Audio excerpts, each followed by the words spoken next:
السلام عليكم ورحمة الله وبركاته. اللهم صل وسلم وبارك عليك يا حبيبي يا رسول الله. كل عام وانتم بخير. النهاردة هنعمل عجين خميرة البيرة أو الخميرة البلدي أو الخميرة الطبيعي.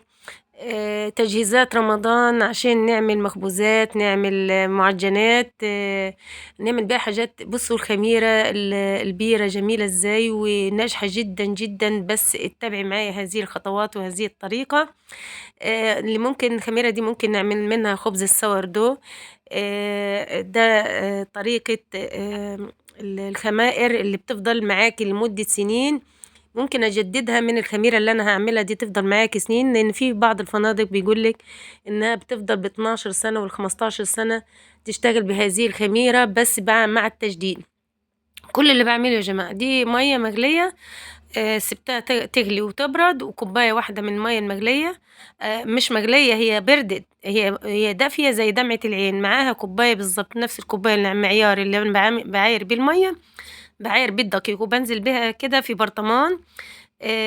يا ريت يكون البرطمان تحت وفوق نفس الارتفاع. احنا هنعمل الموضوع ده لمدة 7 أيام. بصوا كده يا جماعة، طبعا في أول 3 أيام هنخلي المية قد الدقيق كل يوم. بفتح البرطمان زي ما انتوا شايفين كده. قلبت الدقيق مع المية، قلنا مية دافية زي دمعة العين، وكوباية دقيق متساويين، يعني هتعملي 200 جرام 300 جرام يبقى 300 جرام مية، تعملي 100 جرام دقيق 100 جرام مية، وألفهم مع بعض كده، وأحاول إن أنا أغطي البرطمان بفوطة، قماشة، حاجة صوف عندك، لأن أنا كده الخميرة دي أنا هصنع خميرة يا ولاد.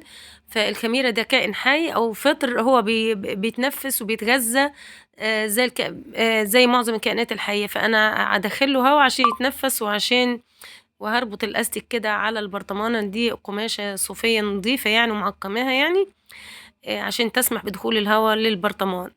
ولازم المية تكون مغلية واسيبها تبرد عشان ما اخليش اي كائنات حية ضارة تفسد لي الخميرة او تبوظ لي الخميرة. خلاص يا جماعة، ده أول يوم. هكرر نفس الموضوع تاني يوم وتالت يوم، يعني أحط كوباية دقيق مع كوباية مية دافية في نفس الميعاد اللي أنا حطيت فيه البتاع ده، مش بعدها بساعة قبلها بساعة، مش هتفرق يعني. وتالت يوم هعمل نفس الحكاية، كوباية مية دافية مع كوباية دقيق. أنا هوريكم بعض الخطوات، يعني يمكن ما عملتش الأيام بالظبط، لكن هوريكم بعض الخطوات عشان تشوفوا الفرق. بصوا تاني يوم لما جيت افتح البرطمان مش هيكون واضح انه في خمران ملموس يعني، او مش هتقدر تشوفي. على فكرة هي انا جربت ان انا اعمل خميرة قبل كده، هي بتاخد 3 ايام بالظبط، وبيظهر فيها فقاقيع، فالفقاقيع لسه ما ظهرتش. هنزل كوباية المية الدافية وهنزل عليها كوباية الدقيق تاني يوم دي، ونفس الحكاية هكررها تالت يوم. بعد تالت يوم هوريكم ايه اللي بيحصل في الدقيق والمية، وهقلبهم بالتقليبة اللي انتوا شايفينها دي. اولا دي يا جماعة تبقى ناجحة جدا لو انتي جيتي خبزتي بيها العيش البلدي، العيش المصري، العيش المرحرح. ممكن اعمل منها، احضر عجينة البيتزا. بصوا دي يا جماعة، ده تالت يوم برضو كررت نفس الموضوع. وهغطي البرطمان بنفس الغطا، وهوريكم اليوم الرابع هتبقى ازاي الخميرة.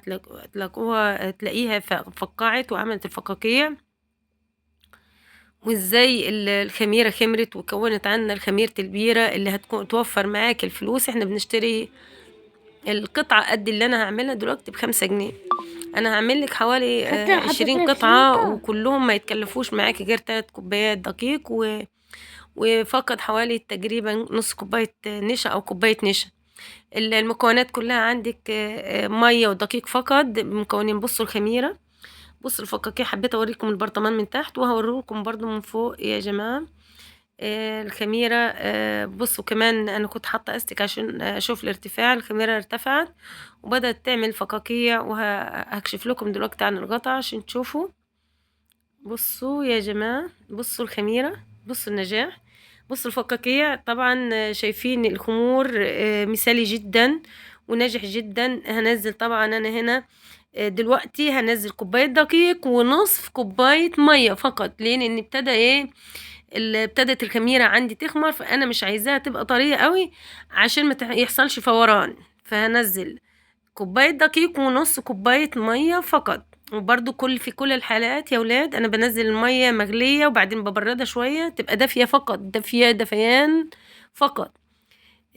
في الاربع ايام الفاضلين هكرر نفس الخطوة. كوباية دقيق كاملة ونص كوباية من المية الدافية بعد الغلية. وهوريكم اخر يوم الدقيق هيبقى عندي ازاي او الخمور هيبقى ازاي.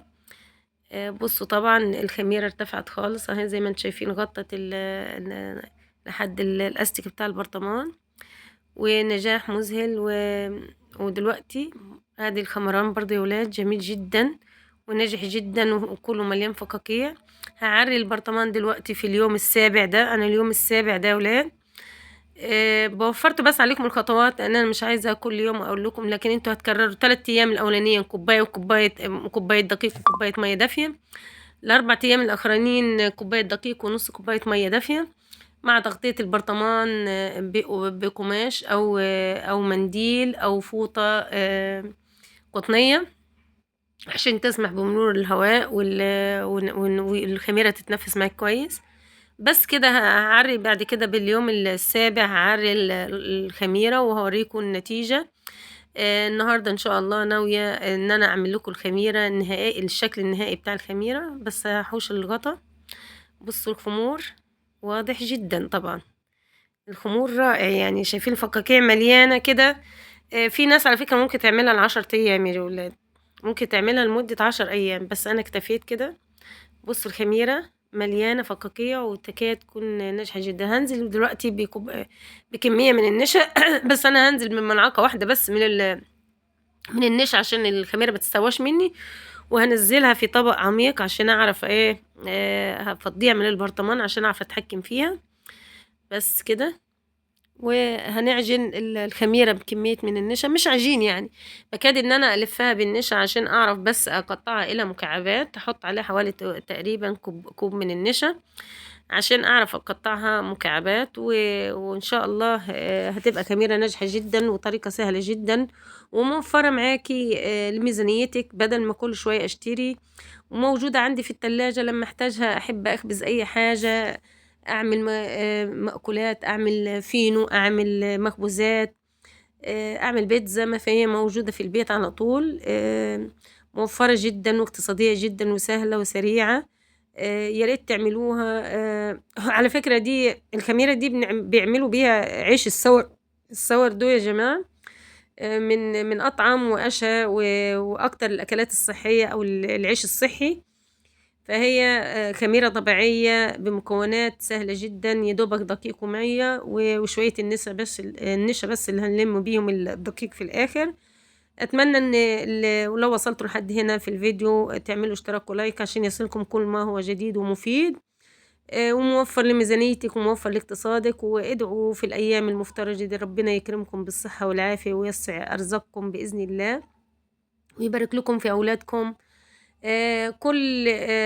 كل ساعة وكل خطوة يا ريت ما تنسوش الدعاء لأن هو ده الدعاء رأس العبادة. أيام كريمة مفترجة ربنا يعود علينا وعلى المسلمين جميعا بالخير والصحة والبركات. وادعوا لي معاكم بإذن الله لو حسيتوا نفسكم استفدتوا من هذا الفيديو. ادعوا لي بإذن الله بالخير والرضا والبركات ويبارك لي في أولادي يعني. فبصوا انا طلعتها خلاص كده وهجيب اي مكعب عندي او اي اناء مكعب عندي وهنزل فيه انا بصوا هو حريصة ان انا الفها بكمية نشا كافية عشان لما اقطعها مكعبات مش عايزاها تلزق في بعضها. اولا هي مش عجينة، انا بلم بس وهتحسوها طبعا هي مش عجينة لانك انت هتيجي تعرفها ناشفة ازاي لما تيجي تقطعيها مش هتعمل عرق معاكي. فطالما ما عملتش عرق معاكي في اثناء التقطيع يبقى دي خمورها كويس جدا وناجحه جدا. هبصوا ما عملتش عرق خالص وما شدتش وما مطتش معايا.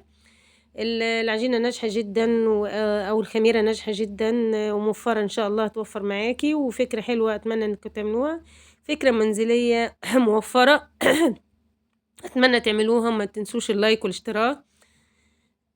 هنزلها أنا دي حافظة بتاعة الأولاد، يعني مبستخدمهاش نضيفة، فبحط فيها على أساس إن هي مش عالية قوي يعني أو رقيقة قوي أو